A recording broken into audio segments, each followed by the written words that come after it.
ఇక్కడ చూసుకున్నట్లయితే ఖైరతాబాద్ ఎవరు గెలిచే ఛాన్సెస్ ఉన్నాయి? ఈ కాంగ్రెస్ నుండి అయితే దానం నాగేందర్ ఉన్నారు, బీఆర్ఎస్ నుండి అయితే దేవేంద్ర కత్తి పద్మారావు ఉన్నాడు.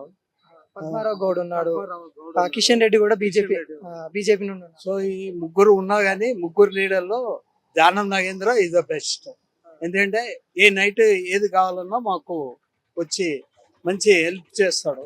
సో ఆ విధంగా చూస్తే ఫస్ట్ టైం ఆయన నిలబడ్డా కానీ ఆయనకి ఫాలోయింగ్ బాగా ఉంది. సో ఆయన చేసిన మంచి పనులు కానివ్వండి, ఏదైనా కానివ్వండి, ఆయనకి ఛాన్స్ ఎక్కువ ఉంది. కిషన్ రెడ్డి అంటారా, ఫస్ట్ టైం గెలిచినప్పుడు బాగానే చేశాడు. సెకండ్ టైం వచ్చినప్పుడు ఈ క్లౌడ్స్ వీటికి వచ్చినప్పుడు మాకు ఆదుకోవటానికి కూడా ఆయన రాలేదు. సో ఆ డబ్బులు ఫండ్స్ ఇమ్మన్నా కానీ ఏమీ ఇక్కడ ఏమీ ఇవ్వలేదు. 5 years గా మేము చూస్తూనే ఉన్నాము. పార్టీ చేంజ్ అయ్యాడు, కాంగ్రెస్ లోకి వెళ్ళిపోయారు, బీఆర్ఎస్ నుండి పార్టీ. ఇంకా బెనిఫిట్స్ ఎక్కువ వస్తాయి. కాంగ్రెస్ నేషనల్ పార్టీ కదా, అది అంటే మామూలు ప్రాంతీయ పార్టీ. సో దానికి పెద్ద ఫండ్స్ ఏమి ఉండవు. ఇక్కడ అంటే ఫండ్స్ ఎక్కువ ఉంటాయి. ప్లస్ ఇదివరకు తను ఉన్న కేటగిరీ వాళ్ళ ఇదే కదా, కాబట్టి ఆయనకి ఛాన్స్ ఎక్కువ ఉంటుంది చాలా మంది ఏమన్నారంటే ఇప్పుడు ఇవి national parties BJP BRS, state party వచ్చేసరికి మనకు బీఆర్ఎస్ ఉంది. మన వాదన వినిపించాలంటే బీఆర్ఎస్ గెలిస్తే బాగుంటది అని అంటున్నారు. లేదు, అదేం లేదు సార్. బీఆర్ఎస్ కి అంత సపోర్ట్, ఇంకా నేషనల్ మీద ఎక్కువ ఫోకస్ 10 years మేము చూసాము. 10 years గా ఆయన ఫైట్ చేసింది కూడా మూమెంట్ కూడా ఏం లేదు.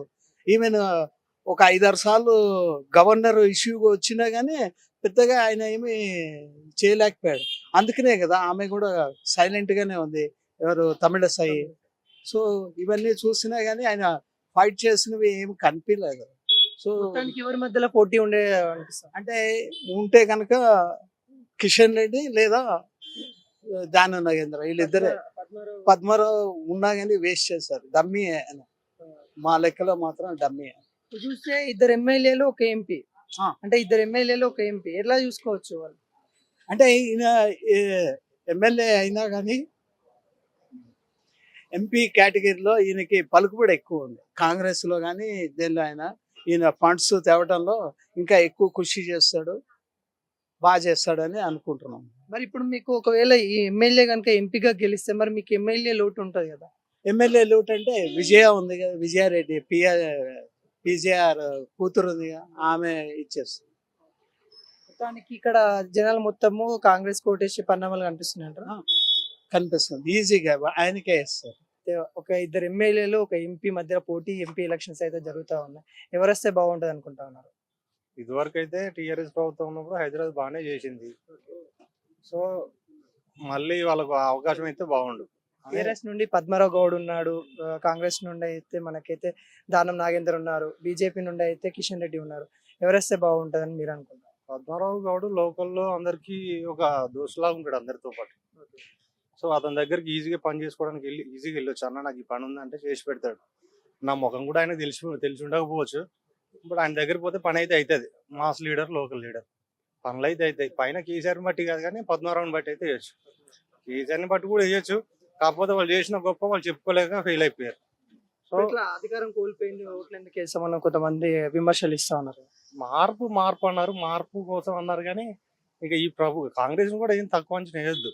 పాత అప్పుడు కూడా చేసినారు, వాళ్ళు చేయబట్టి కొన్ని మంచిగానే అయినాయి. ఇంకా కొంచెం టైం ఇవ్వాలి వాళ్ళకి.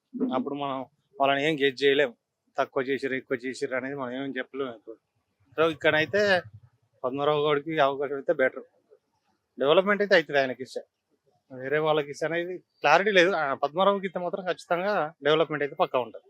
కిషన్ రెడ్డి అసలు సిట్టింగ్ ఎంపీ అయితే ఉన్నాడు, మేము ఇట్లా మనం కలిసాడా అంటే 2 times ఉన్నాడు, కేంద్ర మంత్రిగా ఉన్నాడు, వచ్చాడు ఇటు సైడ్ మన అభివృద్ధి కార్యక్రమాలు అప్పుడు వచ్చాడు చేశాడు. కాకపోతే ఆయన హోదాకి ఎంత ఉందో ఆయన హోదా తగ్గట్టు అయితే చేసుకోలేదు. ఒక కేంద్ర మంత్రి ఎట్లుంటది, ఒక మా లోకల్ లీడర్ అయితేనే ఒక రూట్ ఉంటుంది. సో ఒక కేంద్ర మంత్రి అయి ఉంటే ఇంకా ఆయన చేతిలో ఇట్లా చిటికేస్తే పనులు అవుతాయి. సో అవి కొంచెం పెండింగ్ అయిపోయి ఉన్నాయి. అక్కడ పద్మరావు కూడా అయితే పక్క ఆయనే వస్తాడు, ఆయనే గెలుస్తాడు.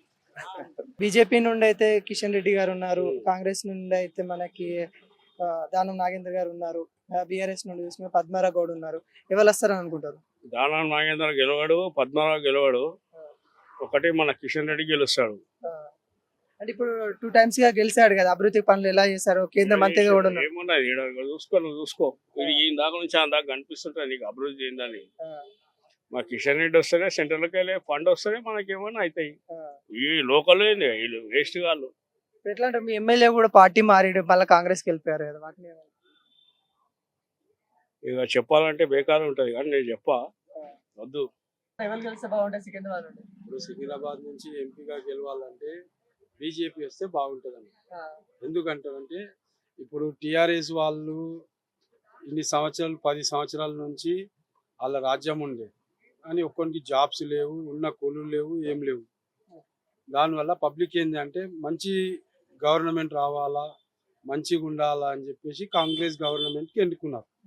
అందాన్ని చెప్పి ఇప్పుడు బీజేపీ వస్తే అలా కిషన్ రెడ్డి గారు వస్తే జాబ్స్ వస్తాయి, ఇంటి ఫ్యామిలీ మంచిగా ఉంటుంది, అందరికి జాబ్స్ అన్ని మంచిగా వస్తాయి, అంత మంచిగా ఉంటుంది. అవునన్నా, ఇప్పుడు ఖైరతాబాద్ ఇక్కడ పెద్ద వినాయకుడిని అయితే పెడతారు మనకి.